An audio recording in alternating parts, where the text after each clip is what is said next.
तो बच्चों आप सभी का एक बार हमारे YouTube चैनल पे फिर से बहुत बहुत स्वागत है। तो जैसा कि बच्चों आप सभी को पता है कि मैं आपको पढ़ाता हूँ मैथ, ठीक है। इस क्रम में हम लोग ने अभी तक चैप्टर नंबर 3 तक पढ़ चुका है और आज से मैं आपको पढ़ाऊंगा न्यू चैप्टर जिसका नाम क्या है, द्विघात समीकरण, ठीक है। जो कि आपका कौन सा है, चैप्टर नंबर 4 क्लास 10th का, ठीक है। तो समझ में आया इतना बात। तो चलिए आज हम लोग चैप्टर स्टार्ट करते हैं, आपका न्यू चैप्टर द्विघात समीकरण। तो सबसे पहले हम लोग समझेंगे कि क्या होता है द्विघात समीकरण, ठीक है। फिर उसके बाद हम लोग जानेंगे कि इसका शून्य क्या होता है और इसके बारे में बहुत शून्य नहीं, यहाँ पे हम लोग उसी बात को मूल का यूज करेंगे। तो हम लोग इसके बारे में एक एक करके जानेंगे, ठीक है। तो देखिए मैं थोड़ा बहुत रिव्यू दे दे रहा हूँ आपको, मतलब पहले से थोड़ा बता दे रहा हूँ कि जो पहला चैप्टर है, मतलब इस चैप्टर का, सॉरी इस 4th चैप्टर का जो पहला एक्सरसाइज है वो आपका उसमें रिलेटेड है। पहला एक्सरसाइज आपका रिलेटेड है, केवल आपको पहचानना होगा कि उसमें कौन सा द्विघात समीकरण है और कौन सा द्विघात समीकरण नहीं है। यानी आपको बेसिक सी बातें पहले एक्सरसाइज में बताई जाएगी द्विघात समीकरण के। इसके बाद जो आपका दूसरा एक्सरसाइज है उसमें आपको बताया जाएगा कि द्विघात समीकरण का कैसे सॉल्यूशन करते हैं, कैसे सॉल्यूशन करते हैं वो आपको सिखाया जाएगा। दो मेथड होते हैं, एक होता है गुणनखंड विधि और एक होता है द्विघाती सूत्र। तो दोनों मेथड आपको बताएंगे। इसके बाद जो थर्ड वाली एक्सरसाइज है उसमें हम लोग सीखेंगे कि कैसे कोई भी मतलब द्विघात समीकरण है तो उसका प्रकृति कैसा होता है, उसके मूल का जो होता है, उसका जो मूल निकालेंगे उसका नेचर कैसा होता है, उसका प्रकृति कैसा होता है। तो समझ में आया। फिर से एक बार लास्ट पार्ट, पहले एक्सरसाइज में हम लोग जानेंगे कि कोई भी द्विघात समीकरण है या नहीं, कैसे पहचानेंगे, ठीक। फिर दूसरे वाले एक्सरसाइज में हम लोग जानेंगे कि द्विघात समीकरण का मूल या हल कैसे निकालते हैं। फिर तीसरे वाले एक्सरसाइज में हम लोग क्या जानेंगे, तीसरे वाले मतलब एक्सरसाइज में हम लोग जानेंगे कि कैसे किसी भी द्विघात समीकरण दिया हो और उसका मूल पता हो, उसके मूल का नेचर कैसा होता है, ये हम लोग जानेंगे, ठीक है। देखिए बच्चों सबसे पहले तो जैसा कि हम लोग समझेंगे द्विघात समीकरण, तो देखिए द्विघात समीकरण होता क्या है। जैसा कि अगर आप लोग इसके वर्ड पर जाएंगे तो आपको वर्ड से ही समझ में आ जाएगा। तो देखिए जो द्विघात समीकरण है, ये जो लिखा हुआ है द्विघात, ये आपको दो शब्दों से मिलकर बना है। एक है क्या आपका द्वि और दूसरा आपका क्या है घात, ठीक है। तो ये हो गया आपका धात, द्विघात, ठीक है। तो यानी कहने का मतलब है कि दो वर्ड से मिलकर बनना है।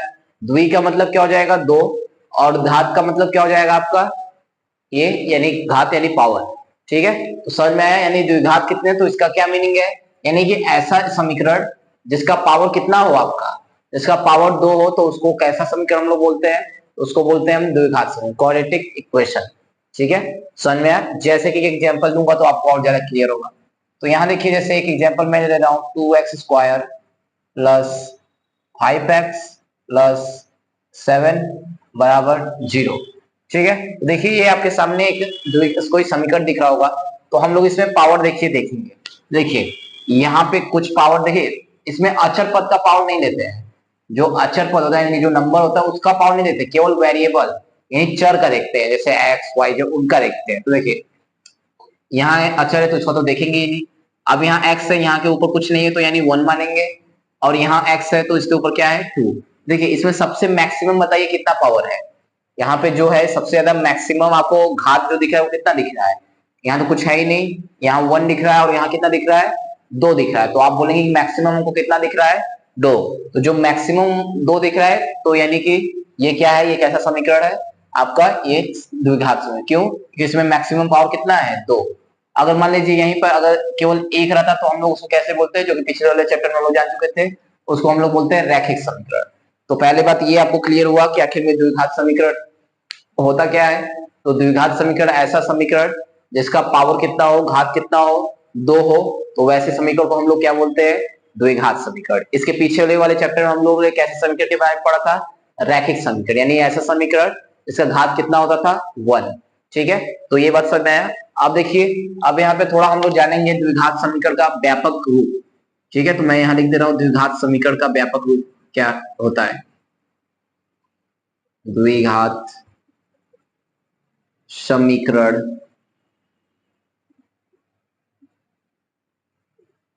का व्यापक रूप, व्यापक रूप स्टैंडर्ड फॉर्म, तो क्या होता है वह, तो कुछ ऐसा होता है A X square plus B X plus C बराबर 0। ठीक है बच्चों, समझ में आया? ये होता है आपका द्विघात समीकरण का व्यापक रूप। अब जैसे कुछ लोग कहेंगे कि ये क्या होता है, व्यापक रूप का मतलब क्या होता है, लिखवा तो दिए। देखिए सिंपल सा, व्यापक रूप का मतलब बहुत बड़ी बात नहीं है, आप ऐसे समझिएगा जैसे एक तरह से व्यापक रूप का मतलब होता है कोई भी अगर द्विघात समीकरण है, जनरली कोई भी अगर द्विघात समीकरण, तो उसका जो फॉर्म है वो किस टाइप का दिखेगा, वो कैसा होना चाहिए, किस तरह लिखा होना चाहिए, वही उसका क्या होता है, व्यापक रूप। यानी अगर आपको कोई भी द्विघात समीकरण दिखे तो वो कैसा लिखा होना चाहिए, तो वो इस फॉर्म की तरह होना चाहिए, यानी कि A X square plus B X plus C, इस तरह का होना चाहिए। ठीक है, कोई भी द्विघात समीकरण, तो इसको ही हम लोग क्या बोलते हैं, द्विघात समीकरण का व्यापक रूप। जैसे इसके पहले में अच्छा देख लिया, यहाँ देख लीजिए, यहाँ देखिए इसका इसका जो इस समीकरण का है, इसका कंपैरिजन इससे करिए। देखिए क्या ये वाला समीकरण क्या इसके तरह दिख नहीं रहा है लगभग में? देखिए A X square 2x square, B X 5x, कोई अचर पद c, तो यहाँ पे कोई अचर पद 7। ठीक है, तो व्यापक रूप का मतलब ये कि कोई भी द्विघात समीकरण जनरली किस फॉर्म का तरह दिखना चाहिए, तो वो होता है आपका द्विघात समीकरण। ठीक है, तो चलिए बच्चों, उम्मीद है आपको बेसिक बातें इसके बारे में पता चला होगा क्या होता है द्विघात समीकरण। ठीक, अब हम लोग जानेंगे, अब इसमें आपका जो एक्सरसाइज पहला है वो 4.1, अब हम लोग क्वेश्चन लगाएंगे। ठीक है, इसको स्क्रीनशॉट ले लीजिए, नहीं तो ये करते हैं इसको। चलिए बच्चों, तो उम्मीद है आप लोगों ने उसका स्क्रीनशॉट ले लिया होगा। चलिए देखते हैं, तो अब हम लोग देखते हैं इस एक्सरसाइज आपके 4.1 का एक्सरसाइज का पहला क्वेश्चन, जो कि आपके स्क्रीन के सामने भी दिख रहा होगा और मैं यहाँ लिख भी लिया हूँ।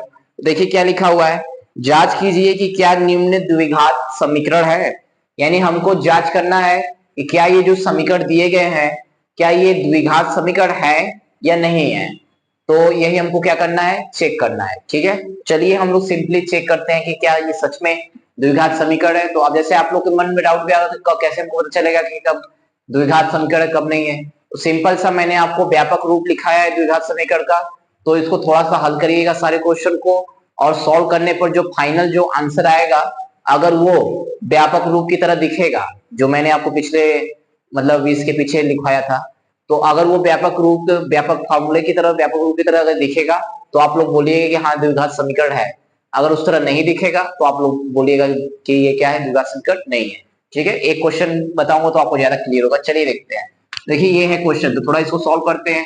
ये x+1 का होल स्क्वायर, तो आप लोग एक फार्मूला जानते हैं, a+b का होल स्क्वायर बराबर कितना, a square plus b square plus 2ab।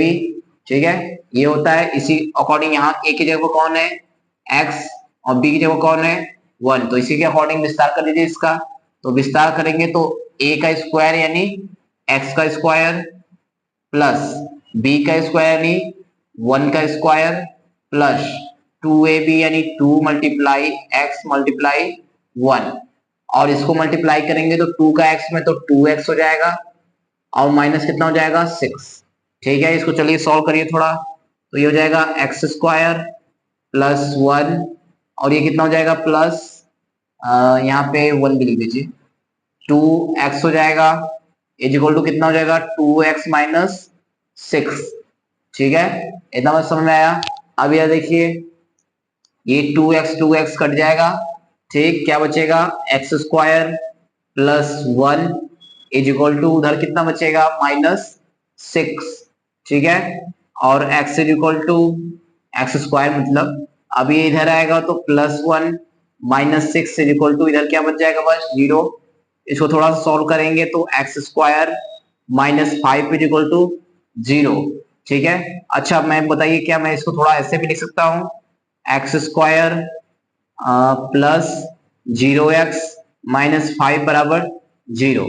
ठीक है, तो अब ये हमने हल किया इसको, तो ये आया। तो अब देखिए क्या ये व्यापक समीकरण की तरह दिख नहीं रहा है, और तो आप बोलेंगे यस, क्योंकि देखिए व्यापक समीकरण क्या होता था, वो होता है A X square plus B X plus C. यहाँ पे एक्स वाला था नहीं, तो हमने ऐसे 0 से लिख दिया। क्यों लिख दिया, क्योंकि अरे 0 का फिर से एक्स में मल्टीप्लाई करेंगे तो ये 0 ही तो हो जाएगा, ये तो खत्म ही हो जाएगा। ठीक है, तो यानी कहने का मतलब है कि इसका अच्छा पावर देखिए, सबसे अच्छा मेन जो मेन बात है कोई भी समीकरण द्विघात समीकरण है कि नहीं, तो उसके लिए सबसे जो मेन काम होगा, आप ये देखिएगा कि जो पूरा समीकरण है उसका जो मैक्सिमम पावर है वो 2 है क्या। अगर 2 होगा तो आप लोग बोलिएगा कि हाँ द्विघात समीकरण है, नहीं होगा तो बस नहीं होगा।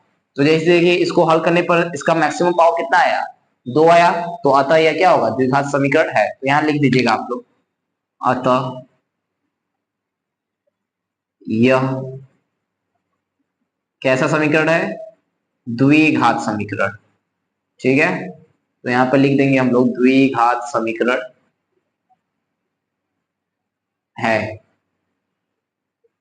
तो समझ में आया बच्चों। तो ये था आपका क्वेश्चन नंबर कौन सा, आपका पहला का पहला। ठीक है, चलिए एक दो क्वेश्चन मैं और देख ले रहा हूं क्या है कौन सा। तो अब देखिए क्वेश्चन नंबर 2 भी आपको स्क्रीन पर दिख रहा होगा। ठीक है, नहीं दिख रहा है तो मैं अभी लिखूंगा, अभी आप लोग देख लीजिएगा।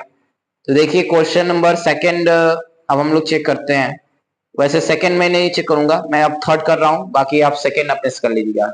ठीक है, चलिए एक बार अच्छा मैं क्वेश्चन उतार लूं फिर उसके बाद मैं करता हूं। ठीक है, तो चलिए बच्चों देखते हैं हम लोग क्वेश्चन नंबर पहला का आपका थर्ड। सेकंड वाला आप लोग कर लीजिएगा, वो थोड़ा इजी है। तो ये भी वैसे ही इजी तो सभी है, बट इसको मैं थोड़ा कर देता हूँ। चलिए देखिए, तो इसमें हम लोग करेंगे क्या, जैसे अब सबसे पहले यहाँ पे 2 दिया है तो इसको मल्टीप्लाई कैसे करते हैं, पहले इसको पकड़ेंगे और इन दोनों से करेंगे। तो करिए इसको, तो इससे करेंगे तो कितना हो जाएगा आपका, ये आपका हो जाएगा एक्स स्क्वायर, फिर एक्स का 1 में करेंगे तो एक्स, फिर -2 का एक्स में करेंगे तो क्या हो जाएगा -2x, फिर -2 का 1 में करेंगे क्या हो जाएगा -2। ठीक है, इज इक्वल टू एक्स का एक्स में करेंगे क्या हो जाएगा एक्स का स्क्वायर, एक्स का 3 में करेंगे क्या हो जाएगा 3x, -1 का एक्स में करेंगे क्या हो जाएगा -x, और -1 का 3 में करेंगे क्या हो जाएगा आपका -3। ठीक है, चलिए थोड़ा सा इसको सॉल्व करिए। देखिए एक्स स्क्वायर है, इसको ऐसे ही रहने दीजिए। अब 2x में से एक एक्स जाएगा तो माइनस है, क्यों, क्योंकि इसका साइन बड़ा है। तो -x -2 बराबर एक्स स्क्वायर है, इसको इधर एक्स स्क्वायर लिख दीजिए। अब 3x में से एक एक्स जाएगा तो कितना बच जाएगा 2x प्लस में बचेगा। ठीक है, क्योंकि इसका साइन यहाँ इसका साइन बड़ा है प्लस का, और ये क्या हो जाएगा -3। ठीक, अब ये एक्स स्क्वायर से एक्स स्क्वायर खत्म, अब इधर कितना बचेगा -x -2 बराबर कितना 2x-3। अब इसको इधर लाइए तो इधर आएगा तो -x -2x हो जाएगा, और इसको भी इधर लाइए तो -2 + 3, और इधर क्या बच जाएगा 0। सबको इधर ला दिए तो इधर 0 बच जाएगा, -1x और -2x मिलकर -3x, और ये कितना हो जाएगा -5 बराबर 0। ठीक है, तो देखिए बच्चों हम इसको सॉल्व किए हैं, तो यहाँ पर हमको देखेंगे तो कोई भी पावर 2 वाला, जो पावर आपका 2 वाला, पावर आपका 2 वाला कोई भी टर्म दिख रहा है क्या जिसका पावर 2, तो यानी कि कहीं पे आपको पावर 2 दिख ही नहीं रहा है, तो इसका क्या मीनिंग है, तो इसका मीनिंग यही है कि जो इसका मतलब आपका ये जो समीकरण है ये एक द्विघात समीकरण नहीं है, ये कैसा समीकरण है, देखिए यहाँ पे पावर 1 है, यानी एक प्रकार का ये रैखिक समीकरण होगा, द्विघात समीकरण तो नहीं होगा। तो आप यहाँ लिख देंगे यह, अतः यह द्विघात समीकरण, द्विघात समीकरण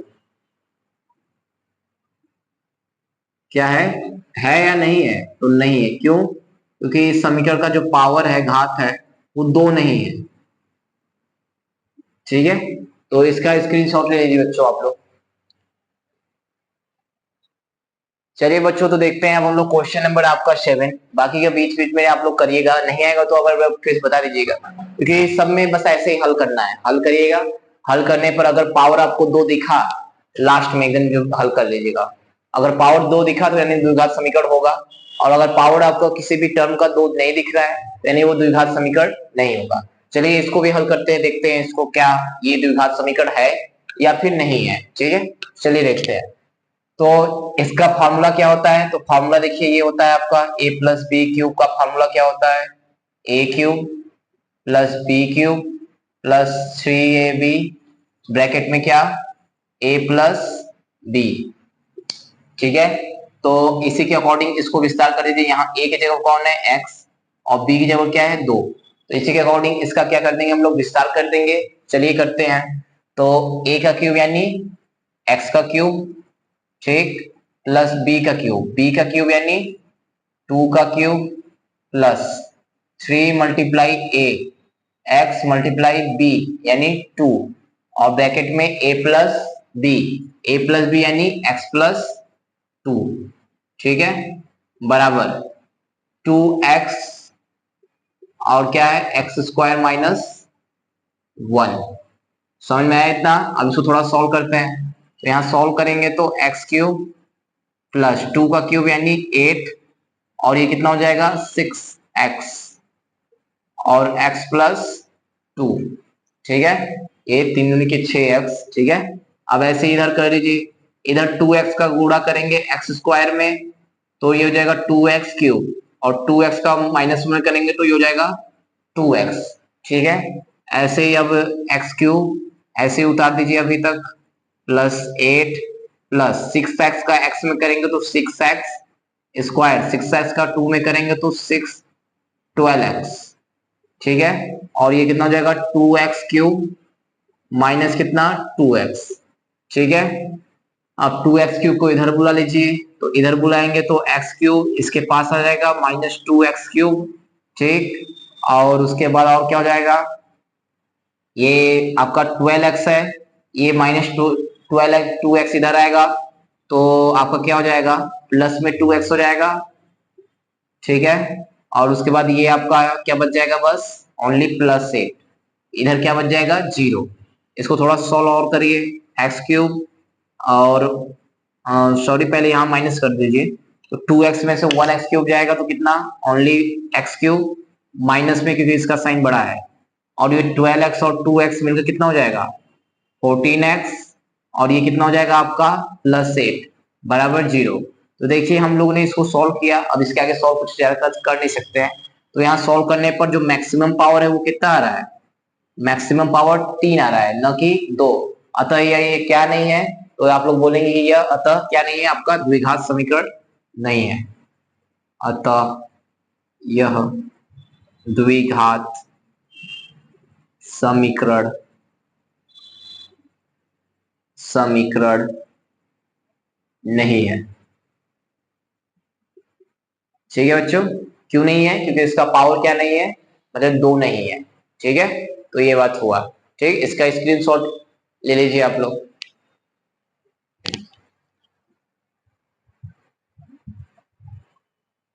तो चलिए बच्चों, उम्मीद है आपको ये समझ में आया होगा क्वेश्चन, ठीक है। तो अब हम लोग देते हैं एक और, इसके पहले वाला क्वेश्चन एक और देख लेता हूँ, क्वेश्चन नंबर आपका 6, ठीक है।